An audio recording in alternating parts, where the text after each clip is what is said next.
네, 안녕하세요. 요새 하루가 다르게 한국과 폴란드 관계가 정말 깊어져 가고 있습니다. 우리가 보낸 K2 또 우리가 보낸 K9이 도착해서 아주 그 열화와 같은 성화를 받고 있죠.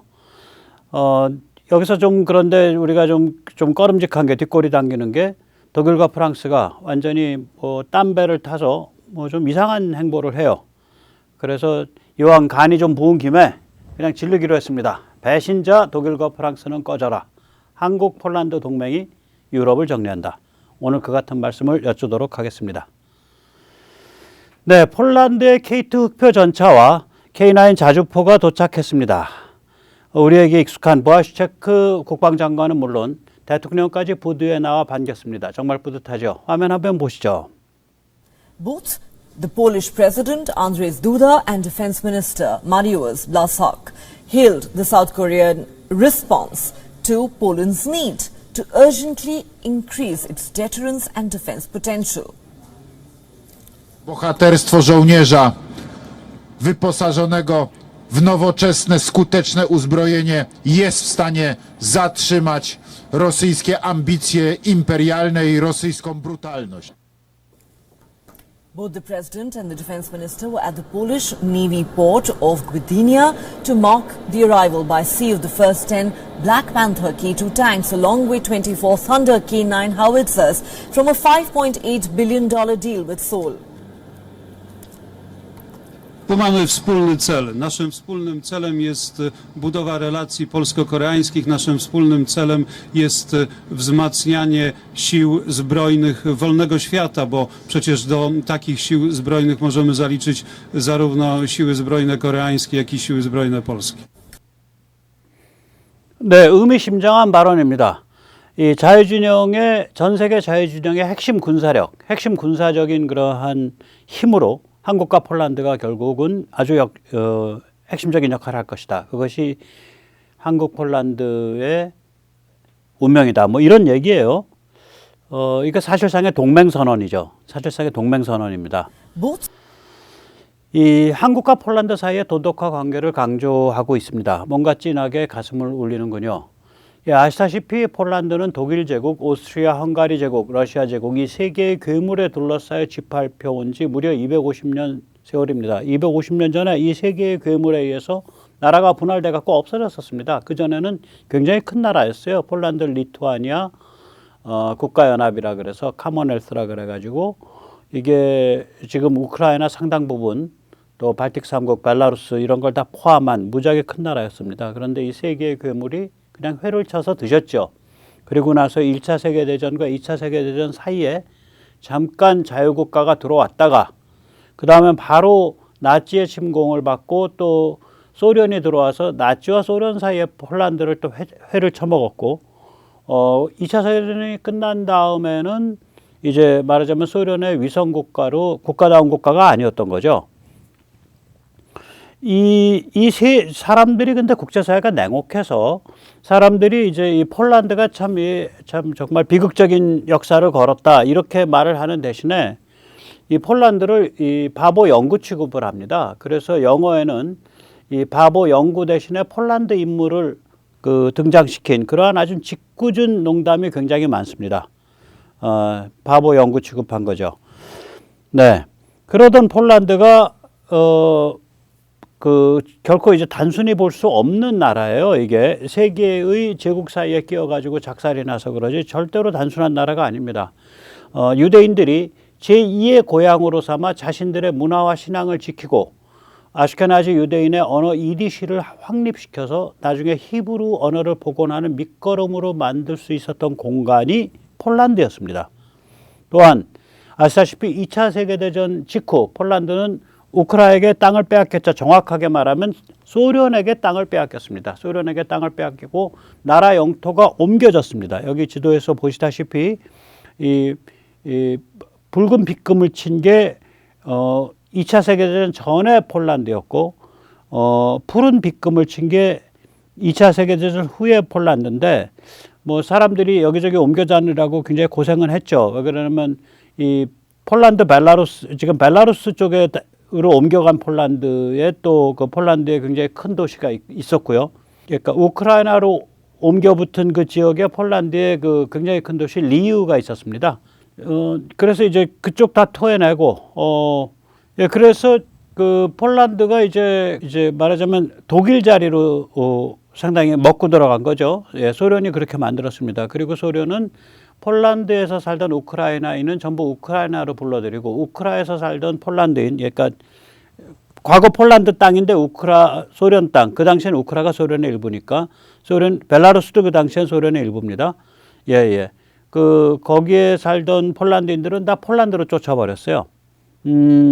그런데 이제 장기적으로 보면 이게 나쁘지 않은 게 무조건 바다를 많이 끼는 게 좋거든요. 그래서 이 붉은 빗금일 때는 바다와 이렇게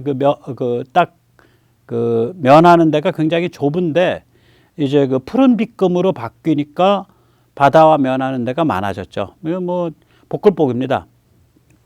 이 와중에 그 폴란드 사람들이 우크라 사람들한테 학살도 많이 당했어요. 이 우크라와 폴란드도 이게 관계가 복잡한 나라입니다. 우크라가 이제 폴란드와 많이 또 싸웠고 그랬었습니다.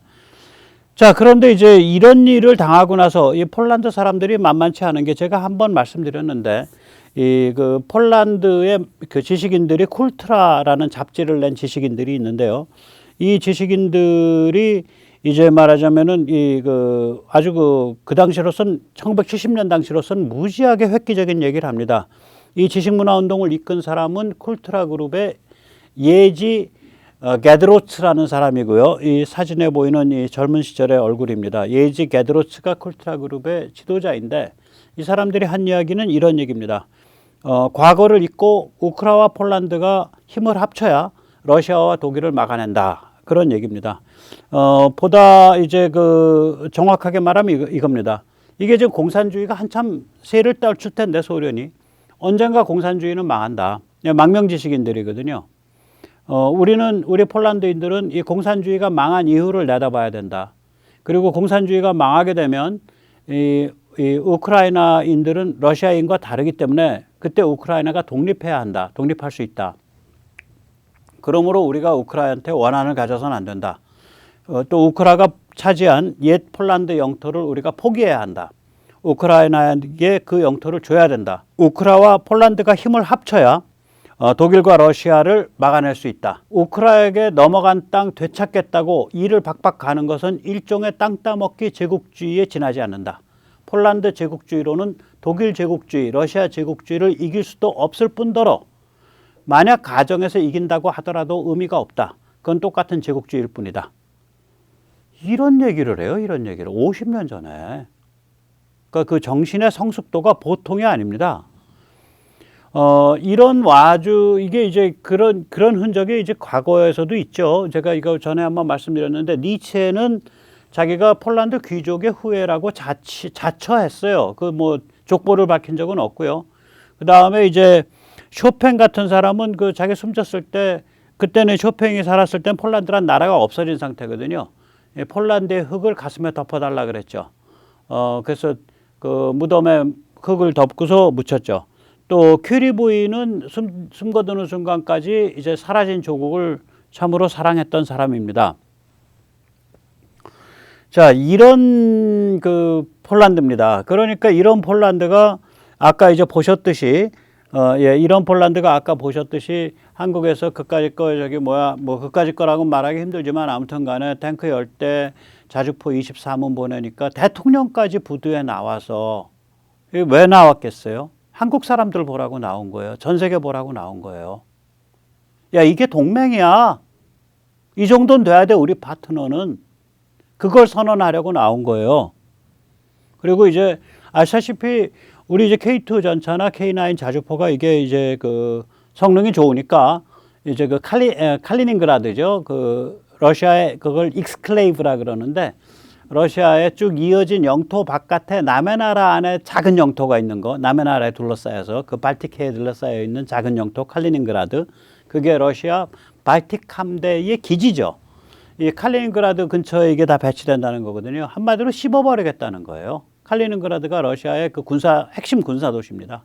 제일 중요한 군사 도시예요. 그 씹어버리겠다. 너희 우리 건드리면 씹어버리겠다. 그 씹어버리는 데 있어서 결정적인 역할을 할 수 있죠. 이 정도 화력이면. 네. 아주 대단합니다. 그래서 나는 이제 빨리 또 천무 가기 시작하고 나머지 이제 자주포 탱크도 가기 시작하고 또 FA-50도 가면 뭐 이제 나날이 좋아지는 거죠. 예. 과연 이제 정말 그야말로 정말 뿌듯하더라고요. 한국이 폴란드에 이제 정말 그야말로 동맹다운 동맹이라고 말씀드릴 수 있을 것 같아요. 자, 여기서 잠시 세뇌 탈출 자유구독료 부탁 말씀 올립니다. 아시다시피 세뇌 탈출은 광고가 잘 붙지 않습니다. 붙더라도 좀 늦게 붙는 경향이 있습니다. 도와주시면 보다 좋은 컨텐츠로 찾아뵙는데 커다란 힘이 되겠습니다. 다들 어려울 때지만 부탁 말씀 올립니다. 네. 자, 그래서 이 한국과 폴란드 사이의 이 동맹을 아까 보아시체크가 얘기를 하는데 이게 사실 동맹이라는 표현은 안 썼지만 자유진영의 가장 핵심적인 군사력 두 군데가 폴란드와 한국이다. 그렇게 돼야 된다. 그 얘기를 한 거거든요. 결국 우리가 이 감동적인 대접을 받을 자격이 있습니다. 북한이 어제도 또 그제도 해안파 사격을 하고 수없이 많은 미사일을 쏘아 올리고 있죠. 한국은 노산 중국의 위협을 받고 있습니다. 미국 국가안전보장회의 전략소통조정관 커비가 그 온라인 인터뷰를 통해서 이 사실상 북한 도발의 실제적 배후가 중국이다. 이런 뜻의 말을 했는데 이게 말하자면은 그 미국 고위 관리로서는 처음 있는 일입니다. 그러면서 중국이 북한을 움직일 힘을 가진 걸 안다. 그런데 중국이 그 힘을 사용하지 않고 있다. 너희 중국 알아서 해라. 커비가 그 말을 했고요. 그 말이 이제 그 온라인 인터뷰상에 그 말을 했다라고 보도자료가 나왔다가 며칠 전에 이제 그 말을 한 온라인 인터뷰의 그 녹음 테이프가 또 공개가 됐어요. 녹음 파일이. 근데 뭐 이 내용이니까 제가 그건 특별히 안 틀겠습니다. 이 커비의 말이 쓴 다음에 한 일주일, 한 닷새 있다가 윤 대통령이 역사적인 발언을 하죠. 제가 그래서 한번 했죠. 윤 대통령 대형사고 쳤다. 이 한국 대통령으로서는 처음으로 북한을 움직일 힘을 중국이 가지고 있는데 중국이 그걸 잘 사용하지 않고 있다. 그런데 중국이 그걸 어떻게 사용해야 될지 잘 알아서 판단하셔서 할 거다. 참 그야말로 으스스한 검찰 화법으로 시진핑을 닦아서 조졌습니다. 한번 직접 들어보시죠. 그때도 제가 한번 틀었었습니다. 북한 사회에 군사적으로나 경제적으로 상당한 영향을 줄 수 있는 그런 능력이 있다고 저는 생각합니다. 물론 어느 정도 영향력을 행사하고 북한의 핵 개발과 핵 위협을 제지하면서 한반도의 평화와 안정을 꾀하는 데 기여할 것인지는 그거는 뭐 중국 스스로의 판단에 따르겠죠. 네. 너 힘 갖고 있잖아. 근데 너 너가 사실 다 배후에서 조정하는 거 아니야. 우리 그거 다 알고 있거든. 너 그 힘 잘 써야지. 네가 잘 알아서 쓰겠지 뭐. 뭐 그런 화법이에요. 무지하게 살벌한 화법이고요. 오늘은 그건 안 틀어드리지만 그 다음에 나오는 얘기가 뭐냐면은 이렇게 북한의 도발이 계속되면 한반도 권역으로 미국의 전략 자산이 대량 들어온다. 지금 보도가 되고 있죠. 예, 보도가 되고 있습니다. 미국이 어떠한 전략 자산을 한반도 권역, 동북아시아에 배치를 할 것이며 그걸 어떻게 운영할 것인가에 대해서 한국 및 일본과 밀접하게 논의하고 있다. 이런 것이 지금 보도로 나오고 있습니다.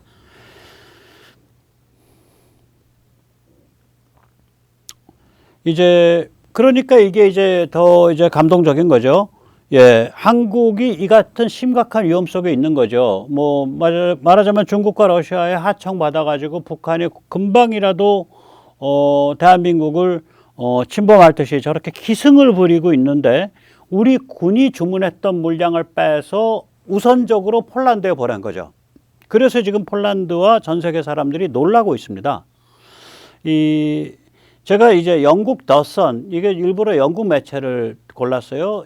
영국의 더선에서 이거에 관련된 이제 해설이 없는 비디오를 올렸는데 이 비디오에서 비디오에 이제 그 각국 나라 사람들이 벌써 올린 지 하루도 안 됐는데 한 700개 이상 붙은 것 같은데요, 댓글이. 그 댓글이 쫙 올라붙었어요. 근데 저도 뭐 이거보다 더 좋은 댓글도 많은데 그 중에 제 눈에 드는 댓글을 5개만 소개해 드리도록 하겠습니다. 예.